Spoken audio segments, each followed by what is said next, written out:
لە ئیدارەی سۆران شوێنە بازرگانیەکان بە هۆی کۆبوونەوەی قەرزی کارەبا لە سەریان لەلایەن بەڕێوەبەراتی کارەبای سۆران کارەبایان لێ دەبڕدرێت تاوەکو قەرزەکانیان بدەنەوە.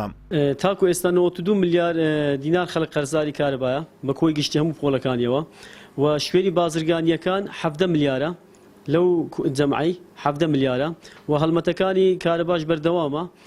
تاکو ئێستا 741 نەفەرمان بانگەش کردو لە شوێنە بازرگانیەکان هاتوونە کسە ئیزراتی یاسای خوان کردووە و بە هەڵمەتەکەش هەر بەردەوامە. هەڵمەتەکە بەردەوام دەبێت تاکو هەمووان پابەند دەبن بە دانی پارەکەیان. خاوەن دوکان و شوێنە بازرگانیەکان لەم هەنگاوەی حکوومەت ناڕازین. ئەوان دەڵێن حکوومەت کرێی کارەبای لەسەرمان چەندقات کردوتەوە و هەر فریای ئەوە دەکەوین پارەی کارەبا و ڕوسومات و باج و شارەوانی بدەین.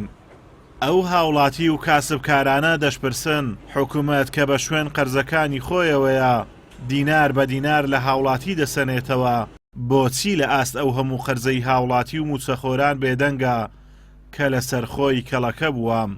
بەڕاستی ئەو پارەی ئەو کارەبایی کە نۆقات لەسەر دوکاندارەکانی زیاد کردیا بەڕاستی ئەو دوکاندارەوەی لێ هاتیە نازانی و بە زەڕی بەچی ڕابگات ئەو زەریبەیەوەی بدا زەریبەیە زۆربەی زەریبەکان حکوومەت بەسەیدا سەپاندیا یەک لەو زەریبانە کە پارەی کارەبای نۆقات زیادی کردیا ئەگەر ئەو پارێش لە کاتی خۆ نەدات دوکانی پێدا ئەخەن بەڕاستی کاسبکاروەی لە هاتیە ئەو دوکاندارەوەی لێ هاتیە یان دوکانی خۆی دابخە یان ئەوە تا پەنالۆ قەردی بووە یان ئەوە تا بەڕاستی بە هەموو شەوێک دوکاندار زەرمەندە.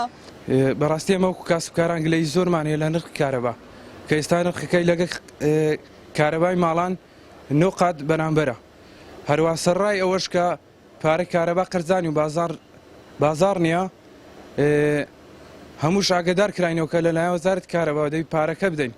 وەچ کارەبای نیشتیمانی بەرامبەر ماڵان ئەمە دوو قات پارەندۆ دێتەوە پارەی ڕوسماتی زۆرە وەچی دیکەش پارەی شارەوانی ئەو شتانەش ئەویش پارەکە زۆرە مانگانە کە پارەندۆ دێتەوە ئەویش زۆرە لە چاو ئەوەی کە لە ماڵان وەرەژینە مانگانە پارەی ڕوسماتی کارەباش زۆرە. تا ئێستا لە سۆران 741 کەس لە خاوەنانی شوێنە بازرگانیەکان بانگهێشتی بەڕێوەبەراتی دابەشکردنی کارەبای سۆران کراون و پابەند کراون بە پێدانی قەرزەکانیان بە حکوومەت. ئەم هەڵمەتە بەردەوامە و هەر هاوڵاتی و کاسبکارێک قەرزی کارەبا نەداتەوە کارەبای دوکان یاخود شوێنە بازرگانیەکەی دەبڕدرێت. ئازاد و مەراوەی کەناڵی ئاسمانی پەیام ئیدارەی سۆران.